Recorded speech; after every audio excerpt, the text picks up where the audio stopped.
Good morning students. जैसा कि मैंने आप लोगों को पिछले वीडियो में लैंडफॉर्म्स क्या होते हैं, है ना, रिवर के द्वारा, है ना, लैंडफॉर्म किस तरह बनते हैं, रिवर का मेनली क्या क्या होता है, ये सब पढ़ाए थे। अब हम बात करेंगे कोर्स ऑफ रिवर। ठीक है, कोर्स मतलब होता है बहाव। अब देखो रिवर जो बहता है तो एक दिशा से दूसरी दिशा, एक डायरेक्शन से दूसरे डायरेक्शन की तरफ वह बहते हुए चला जाता है। The entire direction of course of river from source to mouth. अब पहले ही हम बताए थे कि जिस जगह से नदी निकलती है, नदी बहना शुरू करते हैं, उसे हम लोग सोर्स कहते हैं। और जिस जगह पे नदी किसी ओशियन में या किसी समुद्र में जाकर मिल जाता है उसे हम लोग माउथ कहते हैं। तो है ना, ग्रेजुअली ज़्यादातर नदी का जो है डायरेक्शन क्या हो गया, सोर्स से माउथ की तरफ। अब इसके 3 स्टेज होते हैं, upper course, middle course and lower course. Each of these stage are marked by specific features of gradation and degradation. अब देखो हर एक जितने भी कोर्स है सभी का अलग अलग गुण है, अलग अलग फीचर्स है, depending upon the volume of water. अब जो है ना, किस नदी में कितना पानी है इसके ऊपर डिपेंड करता है। ठीक है, तो अब हम बात करते हैं पहले upper course. Upper course of a river is near its origin in the है ना माउंटेन। अपर कोर्स कहाँ होता है, कहाँ पाया जाता है, तो जहाँ से नदी निकलना शुरू करती है। अगर नदी माउंटेन से निकलना शुरू कर रही है तो वही उसका अपर कोर्स कहलाएगा, है ना। अपर कोर्स मतलब वो एरिया जहाँ से नदी निकलता है। सपोज करो यहाँ से नदी निकलना शुरू किया तो यही एरिया अपर कोर्स कहलाएगा। Here the slope of the land is steep. यहाँ क्या होता है, लैंड का जो स्लोप होता है वो बहुत ढलाव होता है, जो लैंड होते हैं बहुत ढलाव होते हैं। And the river carries less water, जिसके वजह से रिवर में ज़्यादा वाटर नहीं रहता है, वह तुरंत गिर जाता है ना। ढलाव रहता है तो रिवर में ज़्यादा पानी नहीं ले जा सकता एक साथ, वह तुरंत गिर जाता है। Thus it follows like a narrow stream at a great speed। अब देखो ऊंचे, अब ज़्यादा ऊंचाई से आप पानी को गिराइए तो वह कितना तेज़ी से गिर जाता है। तो इसी तरह वह जो है बिल्कुल नैरो स्ट्रीम, उसकी जो नदी की जो धारा होती है, करेंट, वह बहुत पतला होता है और पानी बहुत तेज़ी से गिर जाता है। High erosive power forming various landforms, इसके वजह से भी बहुत तरह के कई तरह के लैंडफॉर्म्स बनते हैं। जैसे नंबर 1 वी शेप्ड वैली।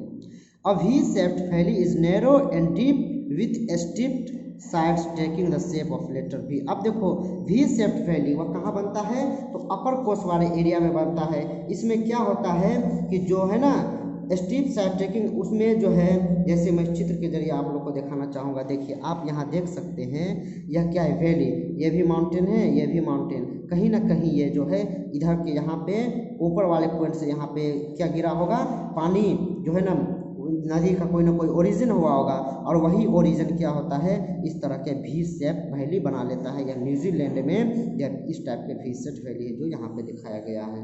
ठीक है, तो देख सकते हैं आप, इसका जो है ना एक वी लेटर की तरह इसका आकृति बन गया है। इसी तरह इसीलिए हम इसे वी शेप वैली कहते हैं। ठीक है, दूसरा है ना जॉर्ज। ठीक है ना, A gorge is a deep and narrow valley with steep rocky walls। यह क्या है, यह बहुत ही गहरा और बहुत ही पतला वैली है, घाटी, जिसमें क्या है, steep Rocky walls.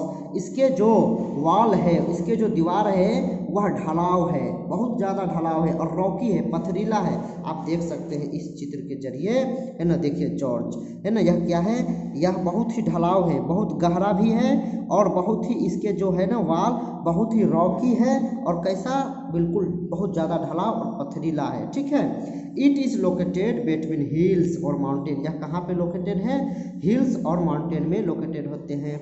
It is usually found when a river eroded hard rocks vertically. यह जो है ना सामान्यतः यह कब बनता है, जब नदी बिल्कुल हार्ड रॉक्स को, कड़ा रॉक्स को अपने साथ वर्टिकली ले जाता है, तो इस तरह के, है ना, लैंडफॉर्म्स का निर्माण होता है। अजोर, है ना, gorge is also called an I shaped valley, it shape like, है ना। अब देखो इसको जॉर्ज वैली को आइसेप्ट वैली भी कहा जाता है क्योंकि यह एक है ना इंग्लिश अल्फ़ाबेट लेटर आई की तरह शेप बनाता है। ठीक है, तीसरा है canyon. A large wide steep walled and flat bottomed valley is called canyon। अब कैनियन क्या है, तो यह लार्ज वाइड है, बहुत ज़्यादा चौड़ा। आप देख सकते हैं इस चित्र में बहुत ज़्यादा चौड़ा है, स्टीप, है ना, वाल्ड, इसके जो वाल है वह क्या है, स्टीप है, बहुत ज़्यादा ढलाव है, एंड फ्लैट बॉटम, जो इसकी बॉटम है वह बहुत फ्लैट है, बहुत जो है ना मतलब ये समतल है, फ्लैट है, ठीक है। जैसे वारलुंग जांगबो ग्रांड कैनियन और रिवर है ना, वारलुजा जांगबो इन तिब्बत एंड करेंट, तिब्बत में है ना यारलुंग है ना जांगबो नदी पर ये वारलुंग जांगबो ग्रैंड कैनियन ये बना हुआ है ना। यह एग्जाम्पल है, ये आपको यूएसए का एग्जाम्पल यहाँ पे दिया हुआ है, ठीक है। और तीसरा हम पढ़ेंगे वाटरफॉल। वाटरफॉल आप लोग अच्छी तरह जानते हैं। अ waterfall is found when a cascade of water, जब पानी किसी माउंटेन से नीचे डायरेक्ट गिरता है, झरना जिसे आप लोग कहते हैं। आप चित्र में देख सकते हैं किसी में ऊपर पे माउंटेन से किस तरह पानी गिर रहा है, झरना बन के गिर रहा है, तो वाटरफॉल बनता है। फ्रॉम ग्रेट हाइट, जब बहुत ही ऊंचाई से कोई जब पानी गिरता है तब यह क्या बनता है, वाटरफॉल बनता है। The Niagara Falls in North America and Victoria Falls in Africa are famous waterfall. North America में निगारा फॉल्स एंड है ना अफ्रीका में विक्टोरिया फॉल्स, यह बहुत ही फेमस वाटरफॉल से। तो इस तरह आपने है ना अपर कोर्स के द्वारा 4 तरह के लैंडफॉल्स बनते हैं जो मैंने आप लोगों को बताया। अब देखिए आपको एक क्वेश्चन पूछ रहा है, which is the highest waterfall of India, India में सबसे ऊंचा वाटरफॉल है ना कौन सा है।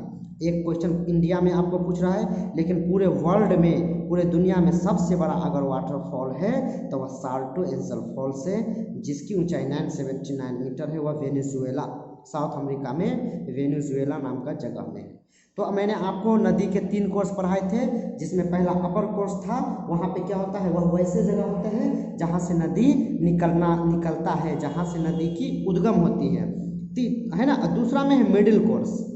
The middle course of river is found in the gentle sloping land of the plains. यह कहाँ पाया जाता है, इन द जेंटल, जहाँ पे अब नदी देखो निकला, ऊपर से निकला, उद्गम हुआ, अब वहाँ से क्या होगा है ना, धीरे धीरे आगे की ओर बढ़ता जाएगा। वहाँ पे नदी की जो स्लोप होती है, ढलाव बहुत कम होती है, ठीक है। Here it collects more water from its tributaries and become wider and slower. यह क्या करता है, अपने ट्रिब्यूटरीज से बहुत सारा वाटर है ना इकट्ठा कर लेता है, और वह आते आते नदी की चौड़ाई बहुत ज़्यादा हो जाती है, और नदी में पानी बहुत धीरे गति से बहता है। फॉर्म्स वेरियस लैंडफॉल, अब जिससे भी बहुत तरह के लैंडफॉल्स बनते हैं, जैसे यू शेप्ड वैली है ना। यू शेप्ड वैली हैज है ना steep side that curve inside at the base of the valley wall taking the shape of the letter U. यह एक ऐसा वैली है जो बिल्कुल यू शेप की तरह बना होता है ना। इसमें क्या होता है कि जो नदी के दोनों साइड होते हैं वह बहुत ही ढलाव होते हैं, है ना। Inside at the base of valley wall taking the shape, और इसके जो वाल होते हैं नदी के वह भी शेप के रूप में बन जाते हैं। It is found when the walls at the bottom of V shaped valley Erode. अब क्या होता है, जब भी शेप की जो वैली थी उसमें जब क्या होता है है ना, नदी कटाव करने लगता है, मिट्टी या जो है ना रॉक्स वगैरह को काटने लगता है, तो काटते काटते धीरे धीरे चौड़ा बन जाता है। अब देखो ऐसे भी होता है, अगर नदी जा रहा है तो काटेगा, काटते काटते इसको चौड़ा बना देता है, और यह इस तरह यू शेप्ड का बन जाता है। The valley floor is flat, इस ये जो होते हैं तो इसकी जो वैली होते हैं वो फ्लैट होते हैं, मतलब समतल होते हैं, एंड कवर्ड विथ मड, और इसमें क्या होता है, मड होता है ना, सिल्ट कीचड़ वगैरह है ना, ये सब नदी लाके और इस बेसिन में छोड़ देते हैं, ठीक है। नेक्स्ट है ना meanders and oxbow lakes, meanders and oxbow lakes।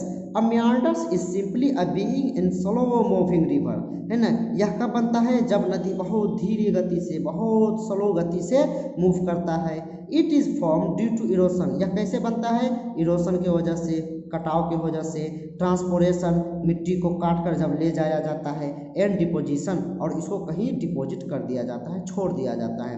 Due to continuous erosion and deposition the meandering loops become almost circular. अगर लगातार क्या हो, कटाव होते रहे और मट्टी नदी क्या करे, मट्टी को लगातार काटते रहे और दूसरे जगह ले जाके रखते रहे, तो जिसके वजह से क्या हो जाता है, वह सर्कुलर बन जाता है। And their ends come close to the each other, और उसके जो इंड पॉइंट होते हैं वो एक दूसरे के बहुत क्लोज हो जाते हैं। Gradually the river flows into the strip of land between the two loops and takes a straight course, और फिर इसी तरह क्या होता है, रिवर जो है वह धीरे धीरे जाकर, है ना, टू लूप्स में, दो पॉइंट्स में बढ़ जाते हैं। आप देख सकते हैं इस चित्र के जरिए। देखिए नदी यहाँ से शुरू हुआ, अब देखो डिपोजिशन हुआ, है ना, यहाँ पे मट्टी काट काट के ले जाए, इरोशन कर दिया, कहीं ले जाकर देखो किस तरह जो है ना यह यू शेप में बना। अब इसी तरह यहाँ पे क्या हो गया, है ना, ये आपको क्या होता है, मिट्टी को काट कर यहाँ डिपोजिट कर दिया, यहाँ छोड़ दिया, ठीक है।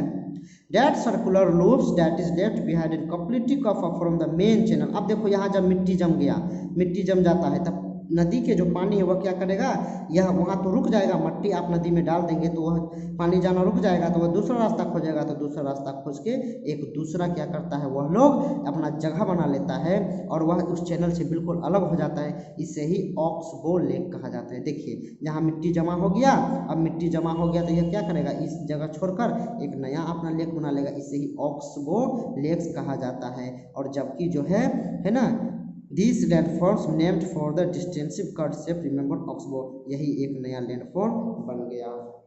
तो यह था आपका, है ना, मीटर्स, है ना, एंड ऑक्सबो लेक्स। तीसरा है फ्लड प्लेन।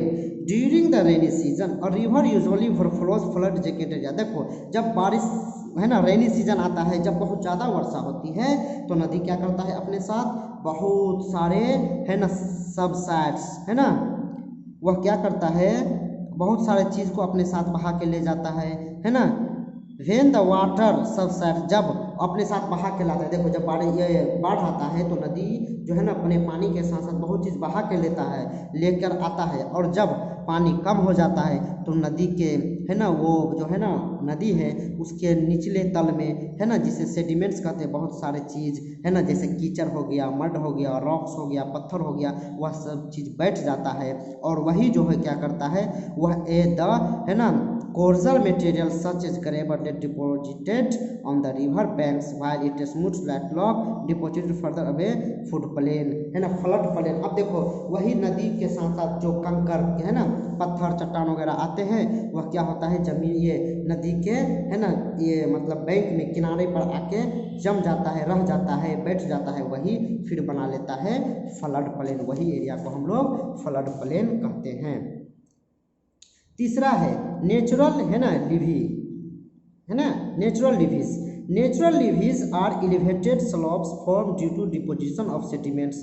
अब यह कैसे बनता है, जब सेडिमेंट्स में, है ना, सेडिमेंट्स को, है ना, नदी अपने साथ कुछ लाया और नदी को मुहाने में लाकर वह चीज़ छोड़ दिया, सिल्स जैसे कीचड़ हो गया, जैसे मड हो गया, ये सब चीज़ लाके और close to the river bank over time, और नदी के किनारे पर छोड़ देता है। These acts as natural walls, और इसी तरह जब नदी के मुहाने पर ला के छोड़ दिया तो वह एक वाल बना लेता है ना, एक नदी के किनारे पे एक वाल बन जाता है। आप देखिए इस चित्र के जरिए, फ्लड से पहले देखो नदी में किस तरह पानी है ना।